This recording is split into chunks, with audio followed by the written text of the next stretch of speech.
was the next thing going to be the thing that took me out?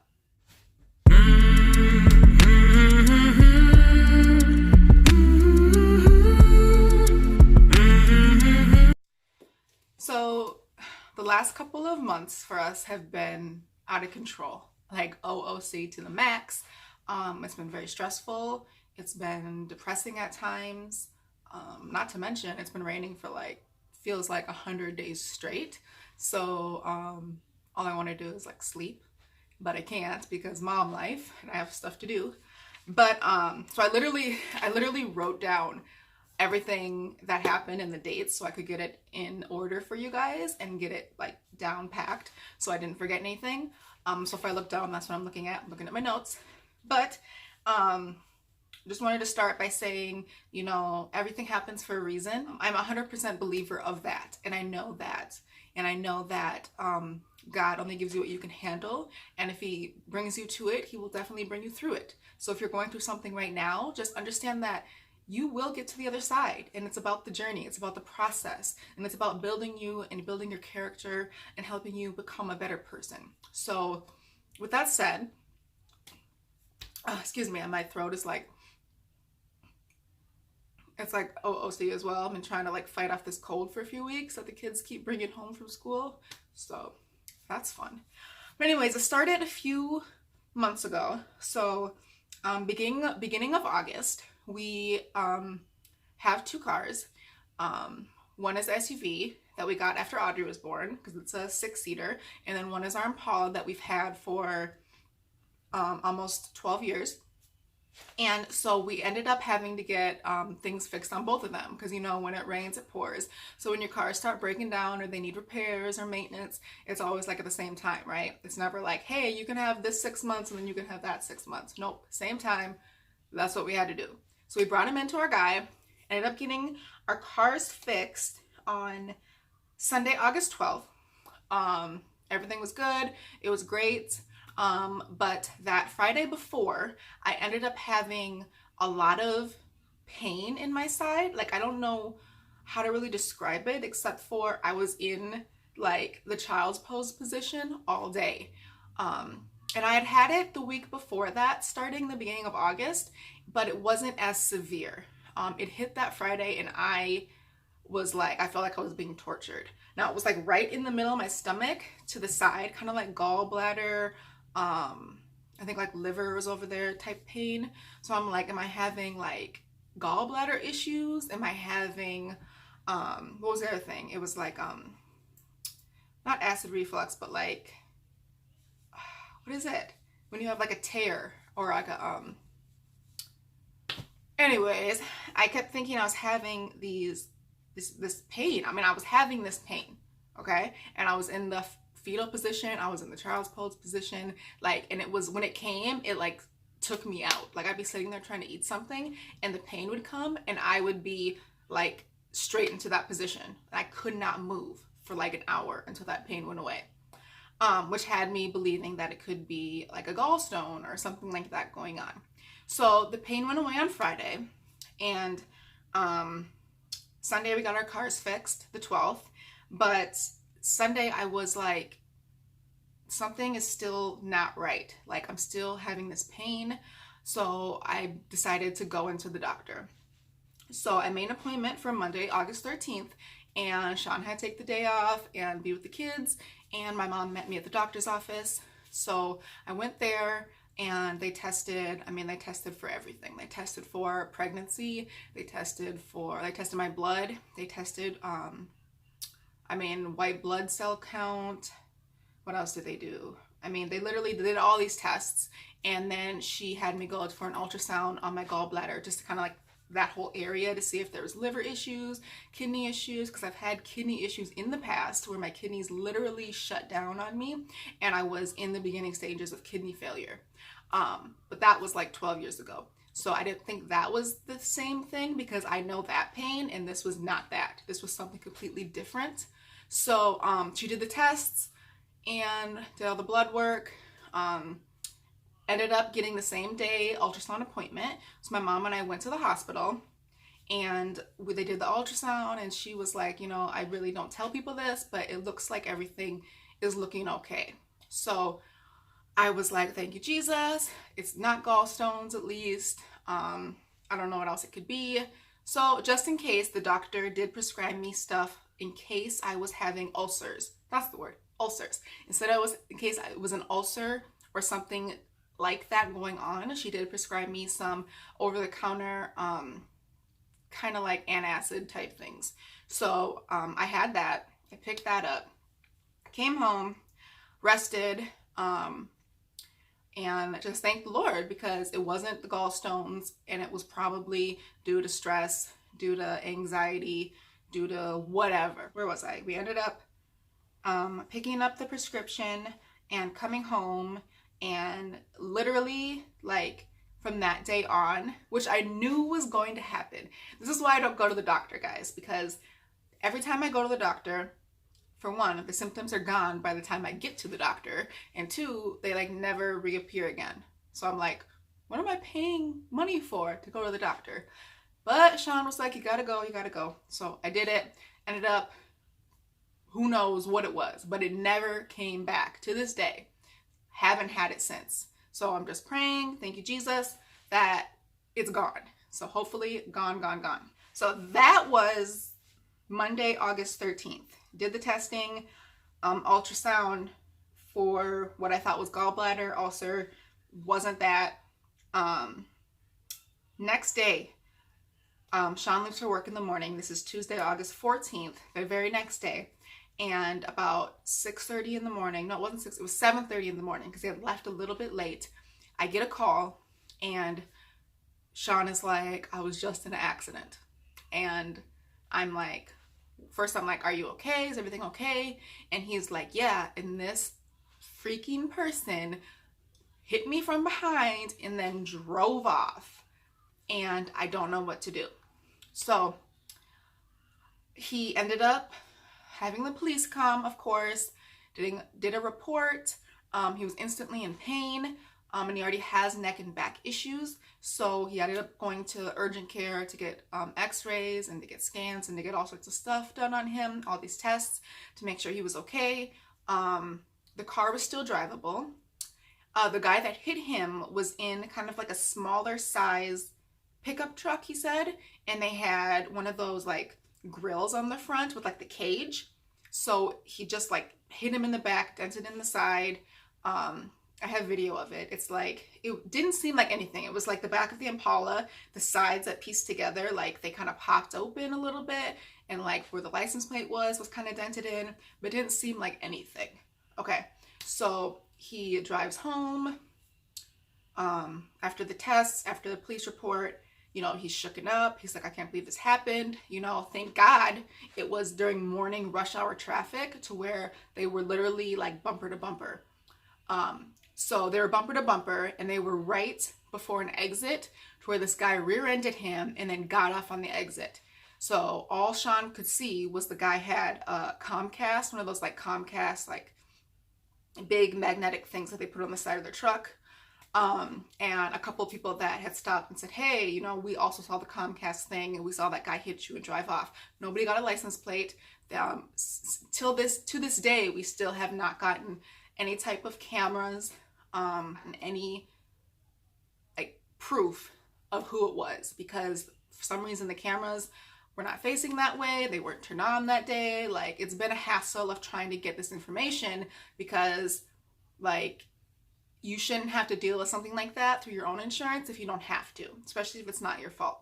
Get back. No, he was at the hospital getting checked out, and he calls me and he goes, so I just realized the trunk will not close, because he had his backpack in the trunk. So when he went to go get his backpack out of the trunk, the guy had hit it in just the right position to where once the trunk opened, like that was all it was going to do. Like the trunk was caved in the inside. So like where the mechanisms come together and the trunk locks, somehow that was caved in. And once he popped open, like it showed the proof of, hey, I'm not going to close ever again. And so I was like, okay, well, we're going to have to call insurance, which we already did, but we had to call them again, because before we thought, okay, it's not a lot of damage, whatever. Car's still drivable. It's just like a tiny indent, whatever. We're alive. He's alive, you know, thank the Lord. Keep it moving. But now we're like, oh my gosh, our trunk won't close. What the heck is going on?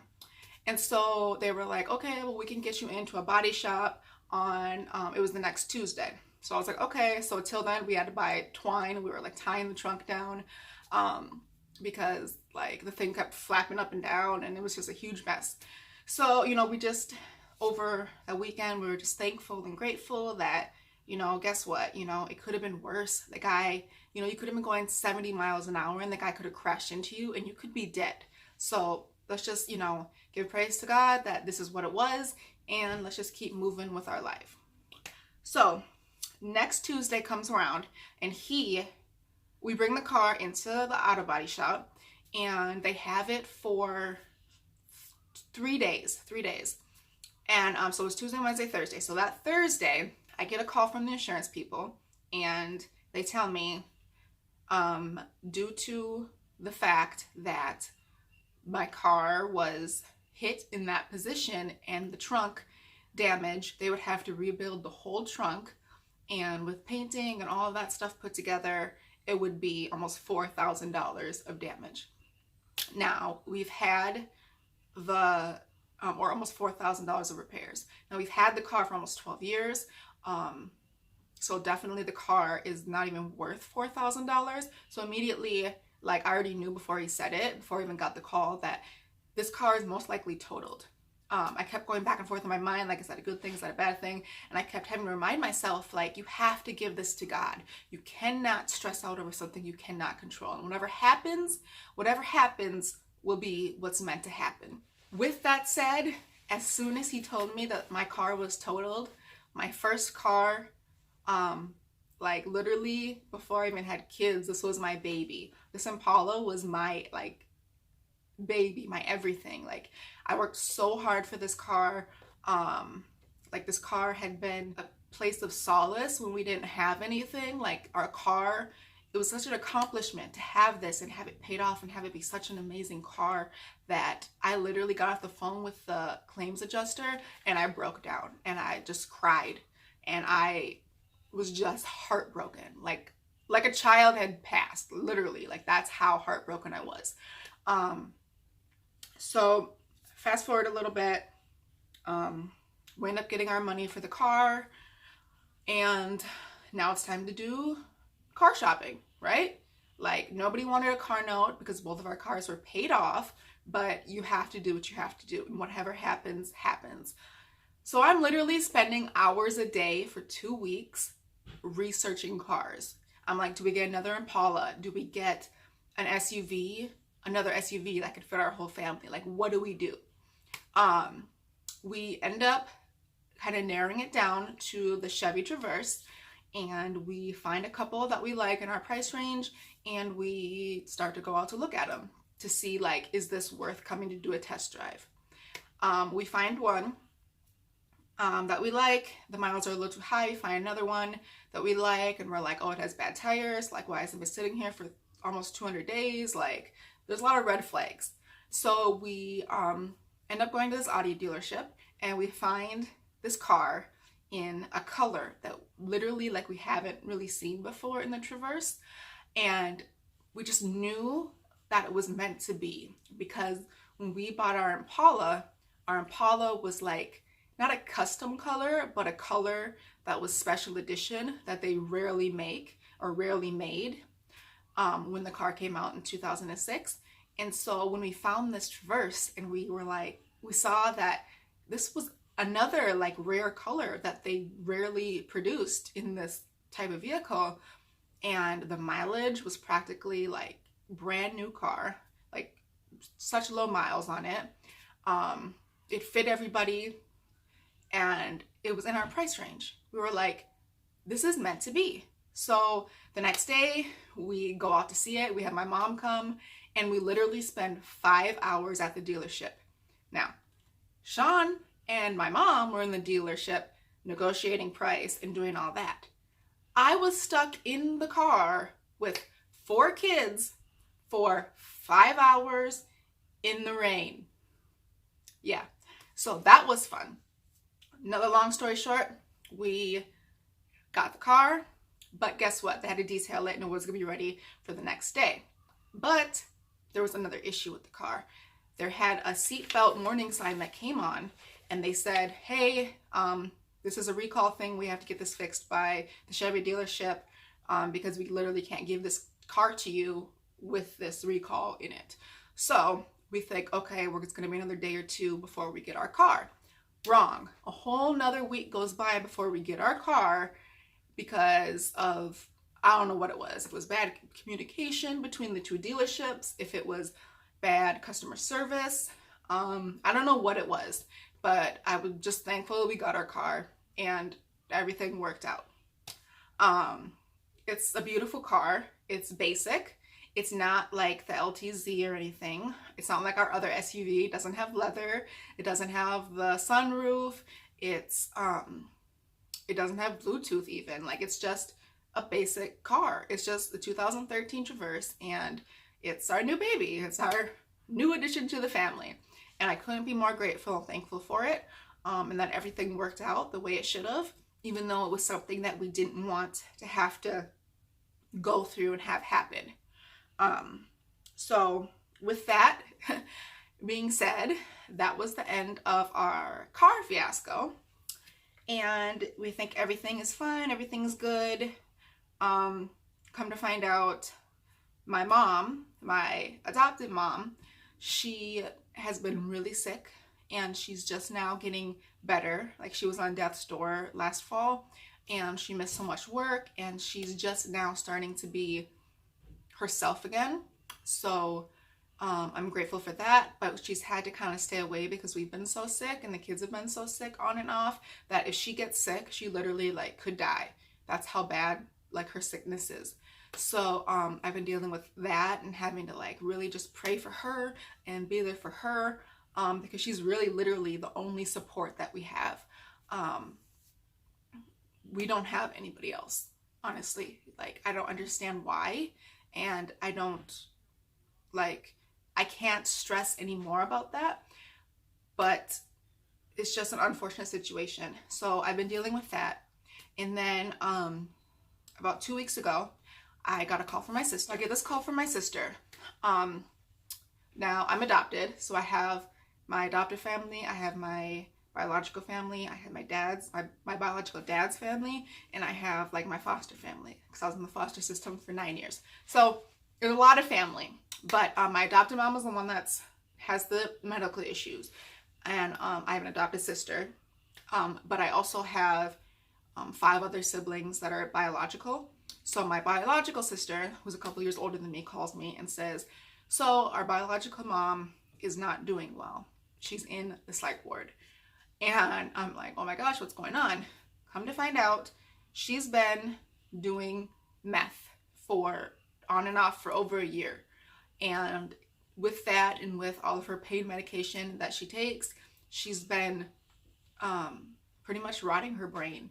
And she is in a psychotic state, and they don't know if she will ever come out of it. They don't know if it was from the drugs. They don't know if it's from over medication. They don't know if this is a psychotic state that she has always had, if she's had these mental illnesses, but she's also like, if she's had this mental illness, but she progressed it with the medication. And they won't know until they can bring her down, which they still to this day, and that was over 2 weeks ago, have not been able to get her to come back into reality. So we end up going out there like a week and a half ago to the psych ward where she's at and to go visit her. Me, my older sister, my younger sister, my younger brother, these are all my biological siblings. We go out there to go and visit her, and everything's going fine, and it seems like everything is okay with her. She seemed like she was okay. Like, she was like the mom that we knew, the Tracy we knew. And like towards the end of the visit, it was like a demon took over. It was like she had been fighting this demon off the whole visit, and finally she couldn't fight anymore. And at the end of the visit, she completely snapped and was a totally different person. She was not our mom. She was what you would call crazy. She was psychotic. She wasn't making any sense, and it was just a horrible way to end the visit. Needless to say, like, that was a very low day for us, because I mean, no, you don't want to see anybody go through any of that. And my mom, my biological mom, to me is always going to be my mom, whether she raised me or not. She's going to be my mom. So, she was never that for me. She was never my mother. She was never that person. So I'm trying to be there for my sister and my other siblings who she was that for. I never grew up with her. Since I was a baby, I literally never grew up with her. So she was never that person in my heart for me, which may sound kind of harsh, but it's a totally different role for me than it is for my other siblings. So I'm just trying to be like the person that they can lean on through all of this.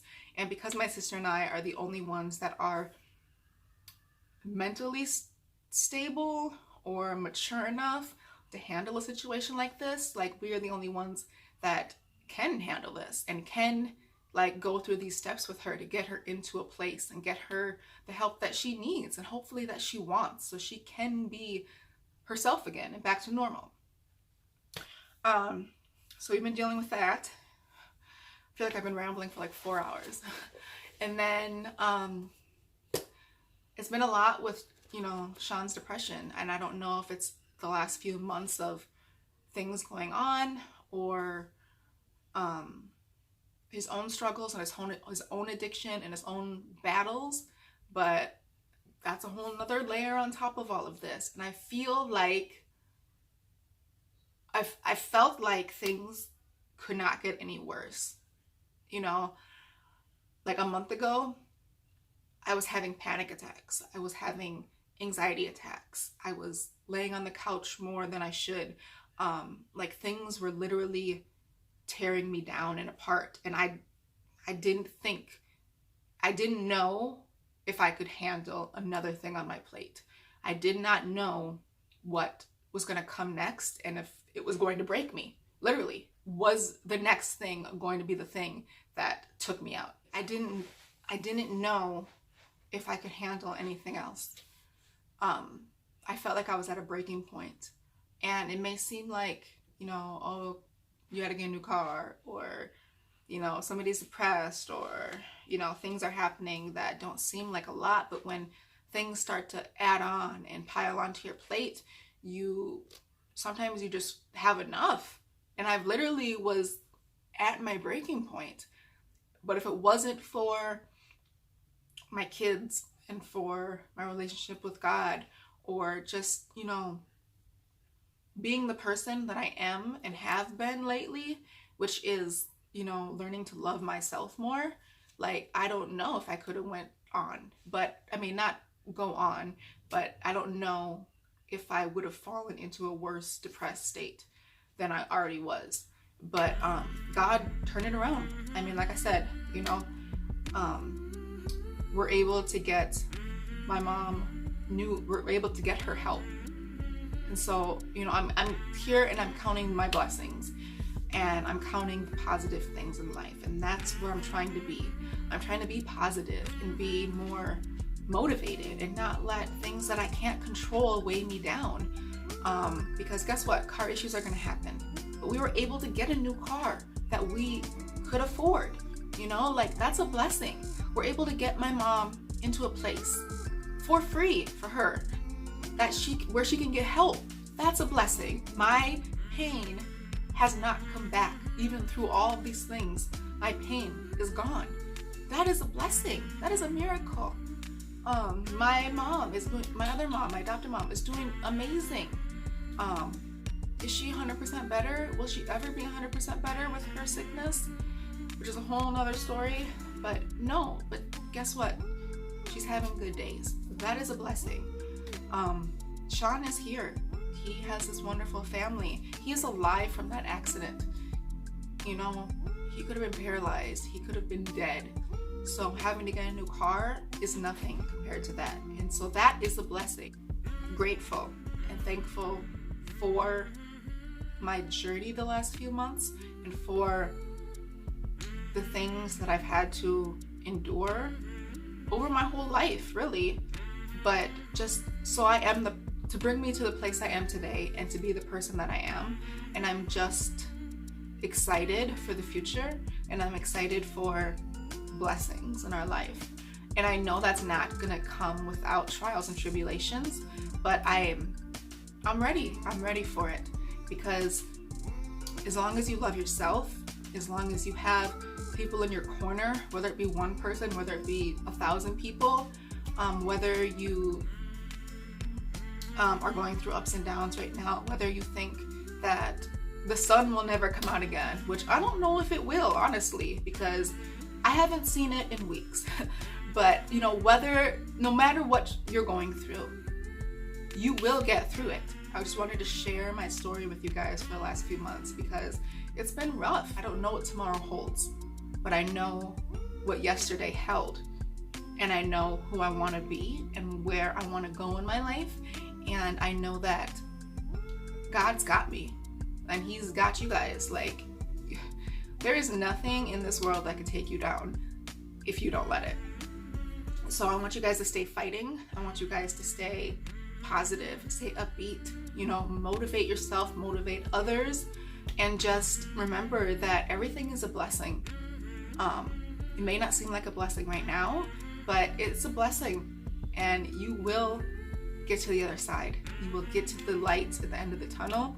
And no matter what you're going through, if you're going through a journey right now or a struggle and you just need somebody to be there for you, like I'm here for you. Whatever you need, you know, leave comments down below. I will pray for you.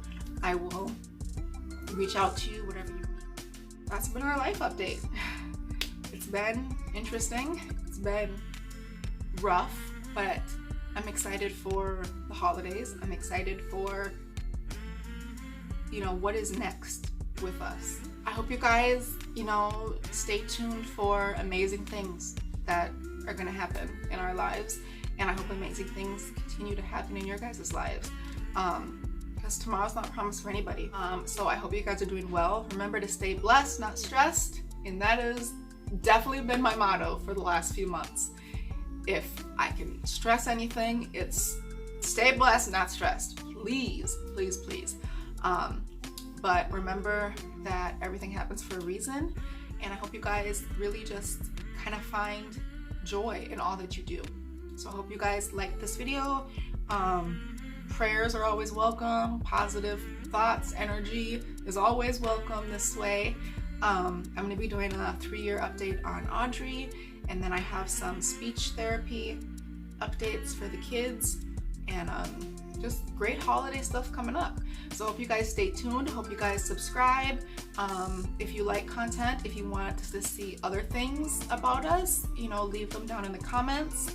Ask any questions you want. We have a lot of things, we've lived a lot of life, so we have a lot of stuff to share, a lot of life experiences to share, whether it be about marriage, whether it be about kids, whether it be about addiction, being a stay-at-home mom, being a wife of an addict, whatever you want to see, just ask us and we will hopefully be able to get that content to you. So like I said, please subscribe down below, give it a thumbs up, and I hope you guys are having a blessed day, and I'll see you guys in our next video.